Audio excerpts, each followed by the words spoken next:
Breaking news, corona virus আবার মহামারী আকার ধারণ করেছে।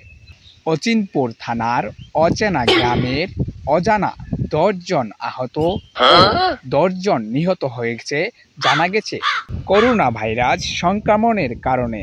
এ কারণে অজানা শিক্ষা বোর্ড শিক্ষার্থীদের প্রাণ সংশয় বিবেচনা করে শিক্ষার্থীদের অটো পাস দেওয়ার সিদ্ধান্ত গ্রহণ করেছে।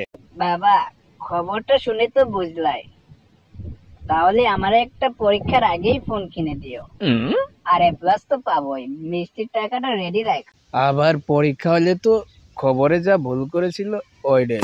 খবরে তো দেখলাম করোনা ভাইরাস আবার ছড়িয়ে পড়েছে। বাবারে তো বললাম মোবাইল আবার কিনে। আমিও এবারে প্লাস পাবো। তুমি প্লাস পাবা? সূর্য উত্তর দিকে উঠছে নাকি? 7 বছর ধরে এসএসসিতে তুমি এফ প্লাস পাইতাছো। আমার দাদা 12 বার এফ প্লাস পাইছে, তবুও 2019 সালে এই মহামারী করোনার ভেতরে বীরের মতো অটো পাশে এসএসসি পরীক্ষায় এ প্লাস পাইছে। তোমার দাদার নাম কি পত্রিকায় উঠছে নাকি? আমরা কষ্ট করে পরীক্ষা দিয়া পাস করে আই, তোরাই ভালা।